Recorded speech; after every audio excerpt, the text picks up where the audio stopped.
عدلیہ کی بحالی کے بعد موجودہ عدالتی نظام نیشنل جوڈیشل پالیسی 2009 اور 2010 کے تحت کام کر رہا ہے، جس کا سب سے بنیادی پہلو یہ ہے کہ اس کے ذریعے سے جلد فیصلہ سازی کرنا اور لوگوں کو جلد اور سستا انصاف فراہم کرنا ہے۔ اور اس کا ایک اور مثبت پہلو یہ بھی ہے کہ اس کی وجہ سے لوگوں کا اعتماد عدالتی نظام پہ بڑھا ہے اور روز افزوں عدالتی نظام میں مقدمات کے اندراج میں اضافہ ہو رہا ہے۔ آئیے اس حوالے سے کچھ سائلین سے اور وکلا سے بات چیت کے ذریعے یہ جاننے کی کوشش کرتے ہیں کہ کیا واقعی ایسا ہے۔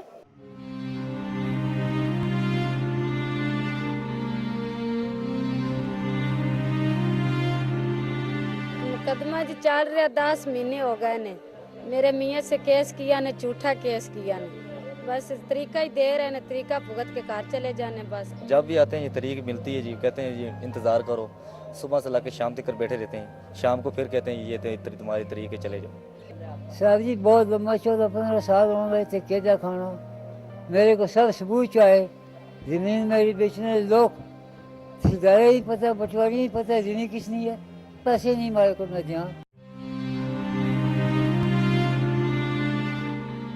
ابھی یہ 9 سال ہو گیا ہم چکر لگا رہے ہیں، یہ 3-4 لاکھ روپے ہم سے ضائع ہو گیا بے فضول۔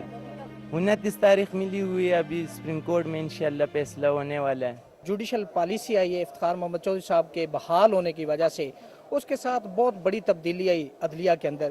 سب سے مین وجہ ججز کی کمی ہے، جس کو پورا کیا جانا بے حد ضروری ہے۔ کیسز زیادہ ہیں، ججز کی تعداد کم ہے اور اوور برڈن ہے وہ بہت زیادہ، اور دوسرا وہی ہمارا پروسیجر۔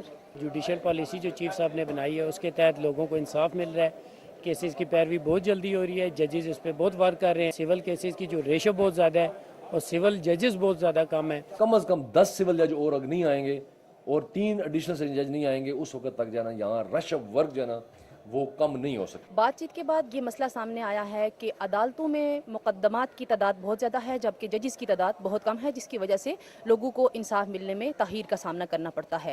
ارباب اختیار کو چاہیے کہ وہ اس طرف بھی غور فرمائیں۔ کیمرہ مین مدثر کے ساتھ مہجبین، نیوز 1 اسلام آباد۔